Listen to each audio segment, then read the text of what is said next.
How'd you get in here? Carol Ann! My client has hired me to show you this photograph. I don't understand. My client has asked me to ensure it's the last thing you ever see. Everybody's favorite bald-headed assassin returns in Hitman Blood Money for a lot more work. The game, once again, features a great blend of both stealth-based gameplay and pure run-and-gun shooting. There are more than a dozen missions in all, and the different settings of these places definitely steal the show. You've got everything from just a Egyptian-themed Las Vegas casino to a Northern California rehab clinic and all kinds of very imaginative types of places that you don't normally see in games. This should be a straightforward operation. We need you to penetrate an abandoned amusement park, locate the owner, and take him out.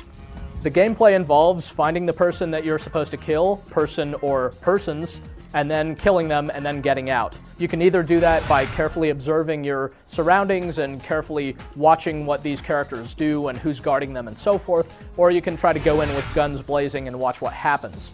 Basically, the game is open-ended enough to let you first try one, and then if you blow your cover, then resort to shooting and see how far that gets you. As a pure shooter, the game is pretty standard, but as a sneaking game, it's much more interesting. There tend to be some very creative ways to dispose of the characters you're trying to kill in each of these assignments. That gives the game its replay value, especially since you're ranked at the end of each mission, and you even get to see a newspaper front page that's mocked up to describe in rather painstaking detail exactly what happened. But after a while, you realize that all these newspaper headlines pretty much follow the same template. One of the other new changes in Hitman Blood Money is this notoriety system. Basically, if you leave a trail of bodies in your wake and leave a whole bunch of evidence to what you just did, in the next mission you're going to be easier to detect. However, in between missions you can choose to pay a sum of money, basically to wipe your identity clean and negate the entire notoriety system, and this is a pretty small sum of money compared with how much you're making just by successfully completing an assignment. So it's great to have the continuity between missions, but it's not so substantial that it really affects how the game plays compared to the previous games in the series. It's also got these great big new environments that are really the star of the show. Although the underlying gameplay is very similar to the previous Hitman games, just getting to experience some of these imaginative new levels is going to be plenty to give both Hitman fans and those who haven't played this series before a lot of stuff to remember and to play around with. The rest of the gameplay really is quite similar to what was found in Hitman Contracts and Hitman 2.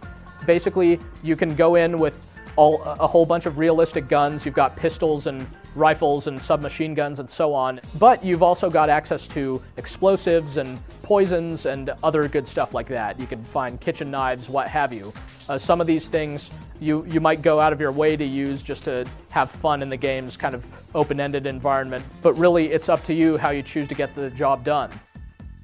In addition to that, 47's other main ability besides killing people is his ability to change his clothing to disguise himself. This still looks and seems a little bit awkward as it has in the previous games, as when his clothes just kind of magically form up in a neatly folded pile and he can change his outfit as quickly as he can reload his guns.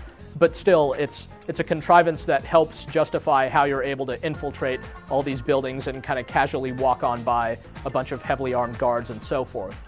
The game performs pretty impressively regardless of which system you play it on. And if you're playing the 360 version or the PC version, you'll experience sharper textures and higher resolution graphics and that sort of thing. But even if you're playing it on the PS2 or the Xbox, you'll still be impressed with a lot of what these graphics bring to bear, especially in some of those really crowded environments.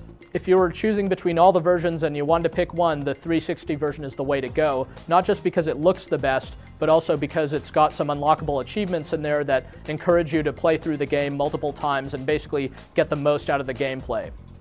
If you've played the previous Hitman games, you'll find that Blood Money offers a comfortably familiar experience, even though some of these missions definitely feel new and bigger and more intricate than before. They're some of the best missions in the Hitman games yet. At the same time, if you're new to the series, you're going to find a lot of stuff to play around with. There's lots of dark comedy in this game underneath its really serious-looking tone. And really, overall, this is a stealth action game that can keep you coming back quite a bit, even though there's just the single-player content to work with. It's not necessarily the most impressive game in the series, considering a lot of this stuff we've seen before, but still, if you're a fan of Hitman, definitely check this one out.